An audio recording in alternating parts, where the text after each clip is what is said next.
What is a Dayvite? The study of ancient cultures, civilizations, and events is of course one largely focused on the past, with occasional new discoveries in the present providing new details, but the past is largely set in stone.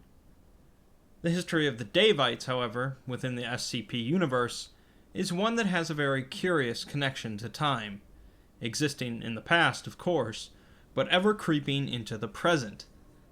It wouldn't be an SCP topic without some sort of anomalous context. A lot of sacrifice there. And so this video will discuss the Daybites, their strange, expanding history, and some of the other SCPs related to them. Unlike some other groups or factions in the SCP universe, the Daybites are based primarily around a single SCP, SCP-140. SCP-140 is a book titled A Chronicle of the Devas, copyrighted sometime in the 1900s, and written by an unknown author. Oddly, there are far more pages contained in the book than could actually be held by the binding, but that's just the beginning of its anomalous properties. Oh, cool. Those who read the book feel paranoia, unease, and nausea, potentially due to the unsettling material held within, although some do claim to smell the odor of dried blood coming from the book. Regardless, readers feel compelled to continue reading the book, calling the text fascinating. Additionally, if SCP-140 comes into contact with any fluid, more text will be added to the book. And so, due to the fascinating compulsion that readers have, they will attempt to bring any fluid they can to the book to add to it, including their own blood. Oh. The book itself is of course a chronicle of the Dayvite civilization, which existed thousands of years ago, originating in what is now south-central Siberia. At times, the Daybites operated as a collection of city-states, and their civilization of course evolved and changed over time, but primarily they functioned underneath a theocratic aristocracy. The majority of the Daybites served under a ruling class known as the Devas, who routinely practiced cannibalism and magic rituals. Jesus, man. Evidence suggests that the Devas unnaturally extended their lives, possibly because of these rituals, and that in fact they were different enough from modern humans to be considered a separate species. That looks gruesome. The civilization as a whole believed in human sacrifice and blood rituals, and they were largely a militaristic society, conquering their enemies and building large urban centers on the backs of slave labor. It is believed that the Daybites were a matriarchal society, in which women generally possessed higher status than men. Oh. The book goes into great graphic detail about the different blood rituals, sacrifices, battles, conquests, and even the daily life of the Daybites. Dude, this is so cool! Oh, I love it. I love it so much. I know it's like super like dark and sacrificial and not a little bit devilish behavior, you could say. But he didn't clarify though if it was like any type of liquid. Because if it doesn't specify the liquid, I would just drop it in the ocean, pick it up the next day, have like a big, dude, the book will be this big, dude. Right, so it has to be, well, it has to be blood, right? I don't know if anybody knows like the old Norse mythology and the different like gods and whatnot, but in one of those stories, Odin gives his eye to, I think it's the right eye, to give to the ice giant kings so that he could drink the cup of knowledge, if you will. I'm seeing some similarities to that, like a little bit, a hint of that. Dude, like the just fundamental premise of the idea itself is really, really cool. Like a book that when you sacrifice to will give you information. Like that in itself is super cool. Archaeologists working for the SCP Foundation have discovered ruins and different artifacts from the Dayvite civilization in locations such as Siberia, northern Iran, Mongolia, and China, signifying that this culture did actually exist. The Daybites apparently created a number of anomalous artifacts and creatures, some of which have been found and contained by the Foundation, and the rest seemingly lost in time. An early reading of the book showed the Dayvite civilization being utterly crushed by the Chinese, killing off practically all of the Devas and ending their reign. In most history books, that would be pretty much the end of the Dayvite story, but this is where the true anomalous properties kick in.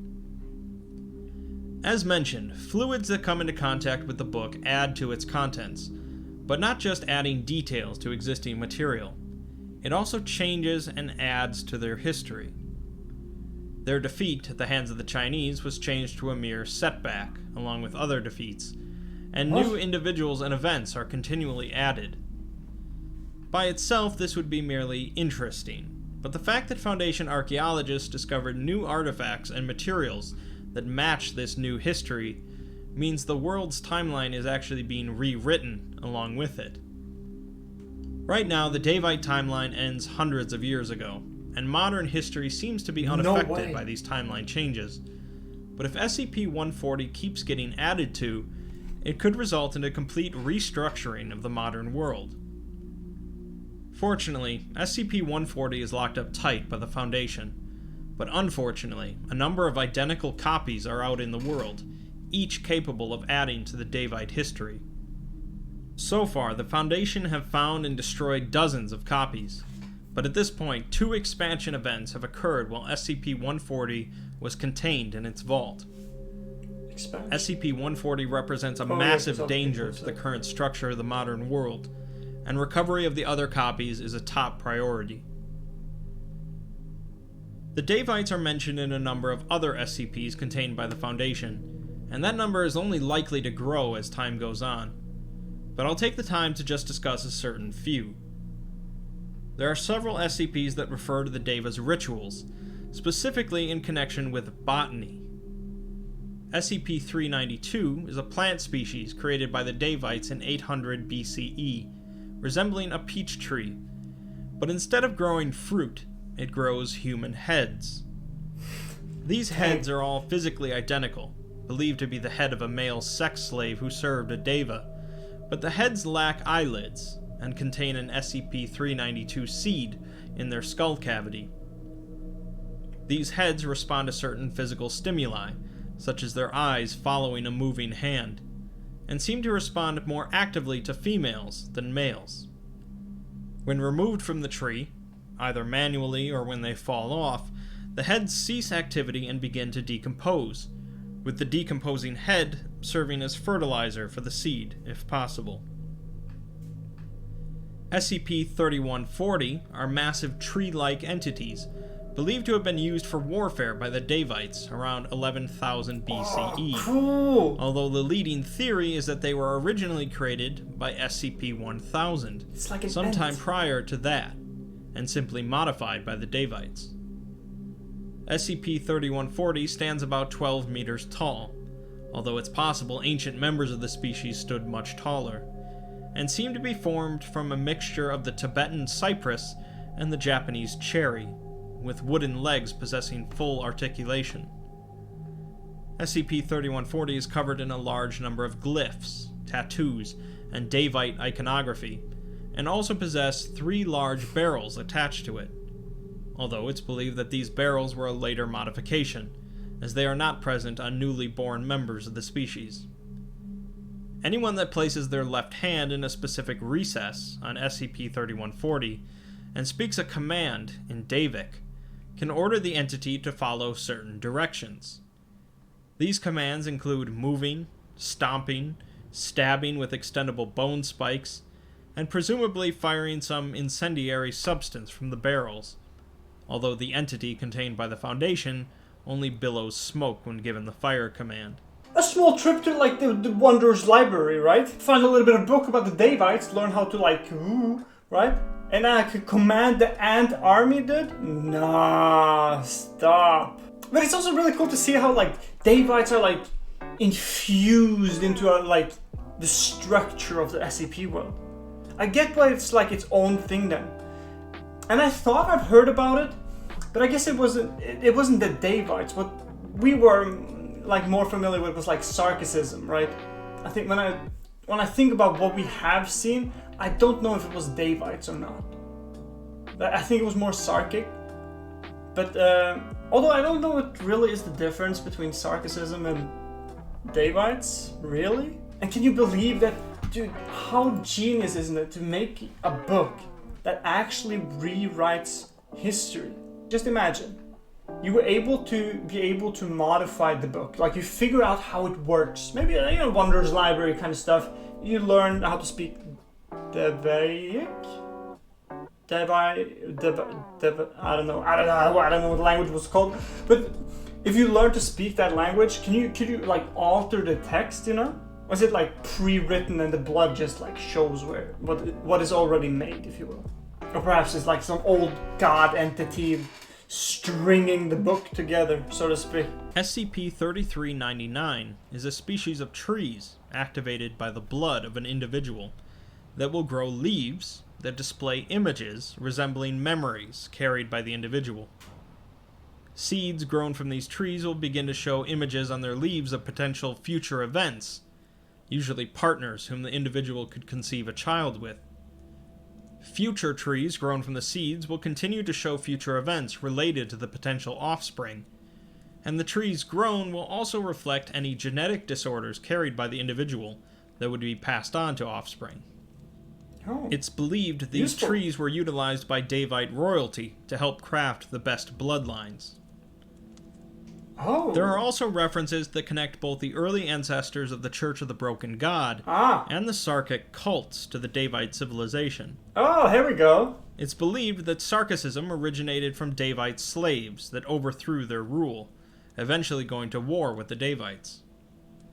The Sarkic cults originally crushed the Daevite civilization, but thanks to SCP-140, the Daevites bounced back once again.